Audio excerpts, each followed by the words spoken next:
Motorhead Garage, presented by Top Coat, is brought to you by Magic Creeper, the most versatile creeper ever. FFR Fabrications, custom tubing for off-road vehicles. Fuel-addicted motorsports, order from the guys you ride with. And by Top Coat, make life easier. This is Motorhead Garage, presented by Top Coat. You're trying to figure out why this Jeep isn't starting. Ah, there's your problem. No, actually, we're putting an LS motor in this thing, and while we get that sorted out, why don't you take a look at a segment from our sister show, Performance TV. This one's from the Wayback Machine, hosted by funny car driver Tommy Johnson Jr. and our old friend Kathy Fisher. Whether it's a go-kart, late model, sprint car, drag car, or off-road like our rock crawler we have here, Rod & Supply has something for you. And Bob Douglas, thank you for joining us here today. You do everything from what we're seeing here to even going into space. Yes, we make a wide variety of products for a wide variety of applications. Absolutely. And as we've seen before, but I want to remind folks, the principle behind what makes Rod & Supply work so well, last so long, and keep the dirt out. Yes. What we do is we have a one-piece body. The ball is inserted into the slot, and then we injection mold the nylon fiber material around the ball. It keeps the dirt out. It's self-cleaning, self-lubricating, doesn't beat out like a Teflon liner would. And it doesn't get really loose and free like a two-piece type rod end. Right, like, you know, like some of the stuff that we've seen on our rock crawler we have in here today. I mean, this is bad. Very bad.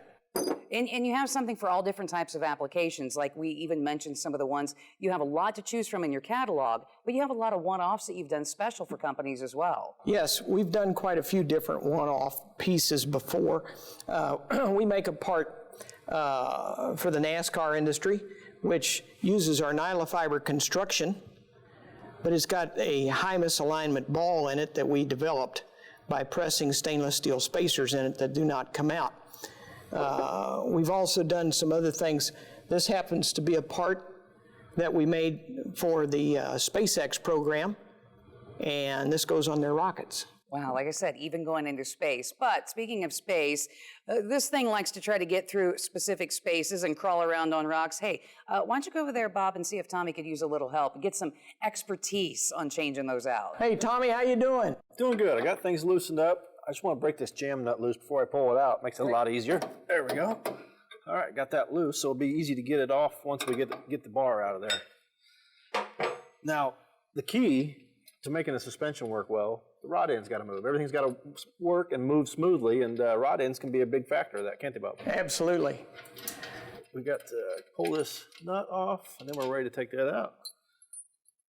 What I like is you don't have to disassemble everything to change the rod ends.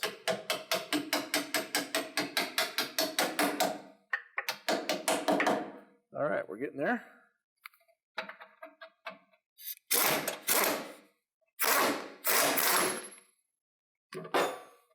Need any more help over there, Tommy? Oh, we're just about there. We go. Ah, okay. Fell right out. All right, all we gotta do is pull this bar down and spin this out, right? Yeah. Boy, it is a little worn out, isn't it? Now, the high misalignment spacers that we're using in that is the stainless steel. Yeah, I'm gonna pull them out while I put it in, make it easier so I don't lose them. Yeah, the ones that came out of there were a mild steel, which they work as well too. The stainless steel doesn't rust, which makes it nice. All right, now how long is a life expectancy on a rod end? Let's say on a rock crawler like this. They ought they should last at least one season unless they get broke from an accident or abuse. Yes. Nobody ever abuses anything, do they? Oh, not at all. All right, we'll put these back in there, slide it up, and put a bolt back.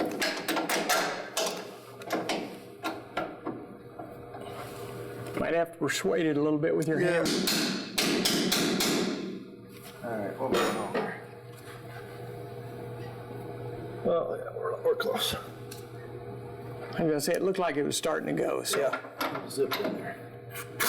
Look at that, fell right in. All right. All right, we'll put our nut washer back on here.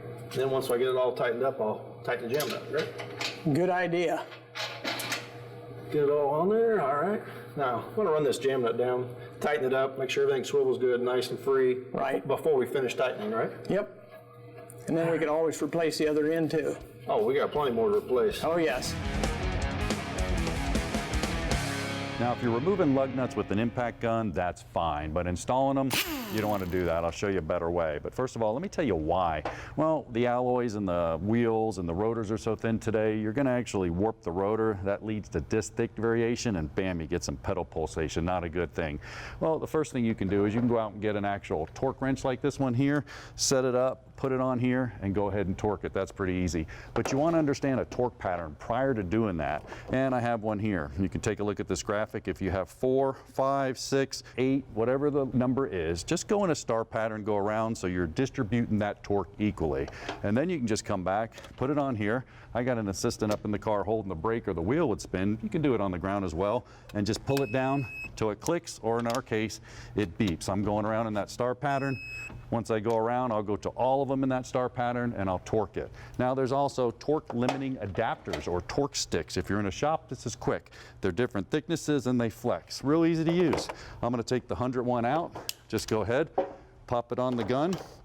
When you pop it on the gun, you can go ahead and put the wrench on there. And when you put the wrench on there, you'll do the same thing. You can hit it with a gun now, it'll flex, you'll be good to go. Do not go anywhere because we have lots more Motorhead Garage presented by Top Coat coming up right after this.